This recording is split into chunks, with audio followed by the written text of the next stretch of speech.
Good afternoon, everyone. How are we all? Happy Wednesday. This weekend we have got Joyce versus Filip Hrgovic. I'm not sure what I make of this fight. This is an all Queensberry fight, isn't it now?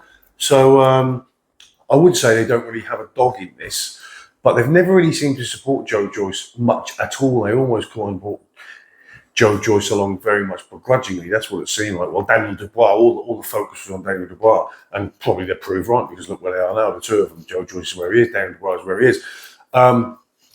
So I'm not sure how this will be looked at within Queensberry or who will be their dog in this race. Joyce, I'm not really sure. Well, no, I am sure.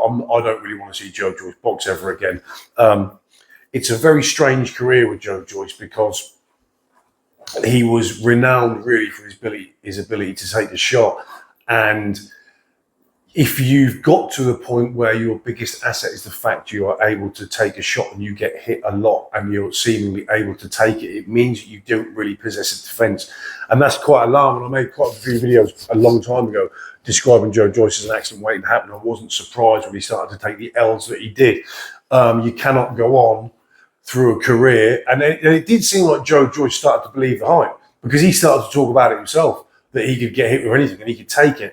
And there's never been anyone in history that can take shots and just not be affected by them for the entirety of their career.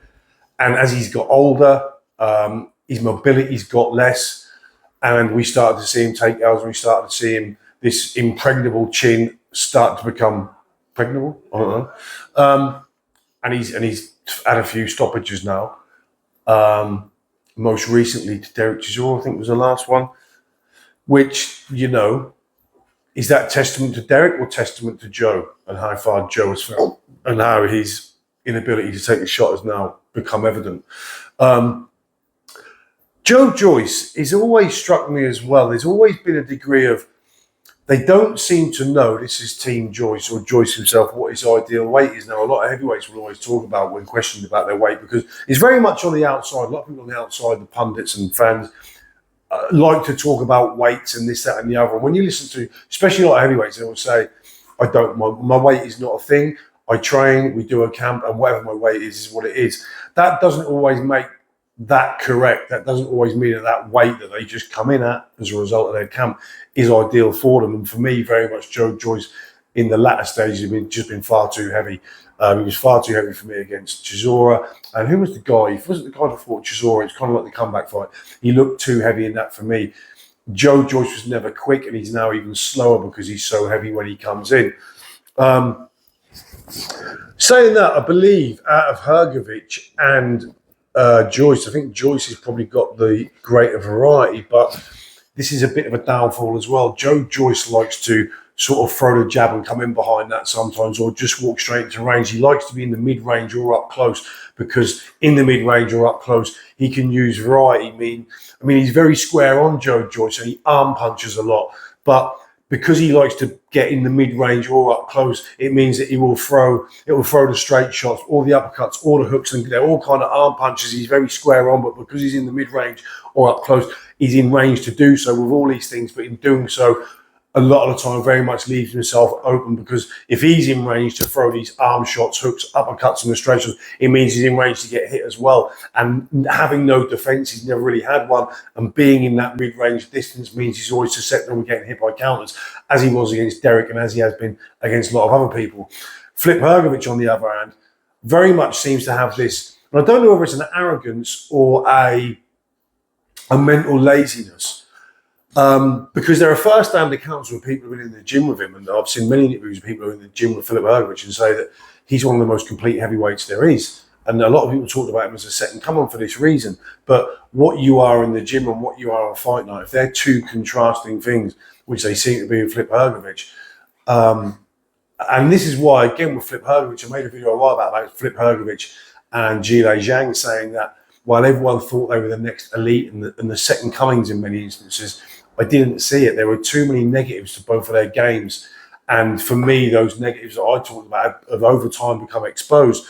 Filip Hrgovic, and as I said, I don't know whether it's arrogance, mental laziness, but when he's very much one-dimensional. When you get him in the ring, a lot of the times, I mean, he will telegraph and project what he's going to do, because he will have this stance where he'll have the right hand high and the left hand down by the hip, and he will jab from the hip followed by the right hand, and that is pretty much a lot of times what you will get. This is what you got against Dubois, and admittedly he was able to hit Dubois at will with that right hand, but if you go back and watch the fight, a lot of time he was in the stance of the right hand was here, the jab hand was right down by the hip, and he would throw the jab from the hip followed by the right cross over the top. And that was rinse and repeat. And it worked against Dubois because at that point, Daniel Dubois wasn't fantastic defensively as well. And against Dubois, yes, had the fight been let to go on, there's a high chance he would have ended up getting stopped. As it was, let's not remember, he got finished on his feet against Dubois. And I know we can talk about the fight with Dubois and Joyce, and that Joyce stopped Dubois. That was a long time ago, and I think that was a very different Dubois. And Dubois has never been stopped because his inability to take a shot. I think it was a broken orbital in that one, so we give him that one. And against Usyk, Dubois wasn't stopped because of the effects of shots. It's always been more of a mental thing with Dubois. I think his chin is actually very, very good.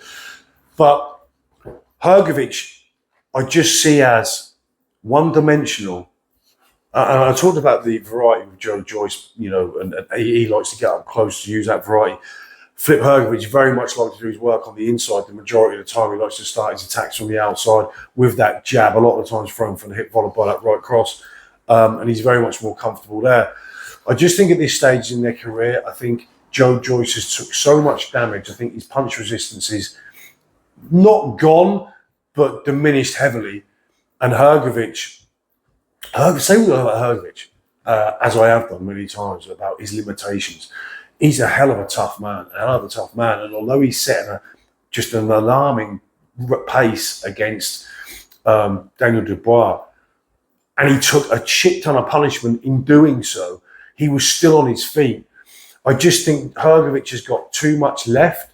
I think his chin and his ability to take the punch at this point is still greater than Joyce's. And just my gut feeling is I don't want to see Joyce box anymore because the amount of punishment he's taken, and now the fact that he seems that he can't take that kind of punishment anymore. Whereas I don't get that feeling with Hrgovic yet.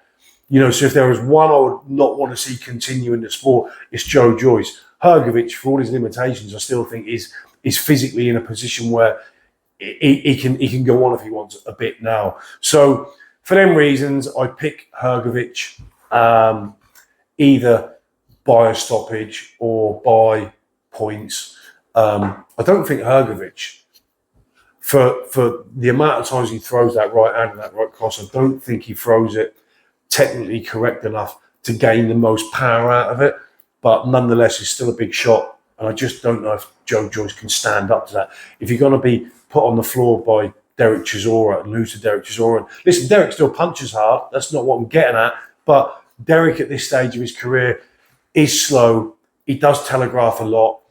I still think Derek punches hard, like I said. But if you're going to get in that much trouble against Chisora, and although I don't think Hrgovic is the second one, although I think Hrgovic is flawed as well, I just think you're going to get hit by Hrgovic.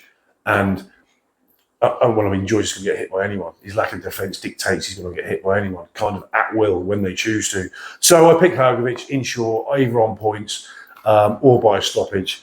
And I just hope Joe doesn't take too much more punishment because by all accounts he's a lovely fella. But yeah, there we are. I pick Hrgovic. I'll see you all soon.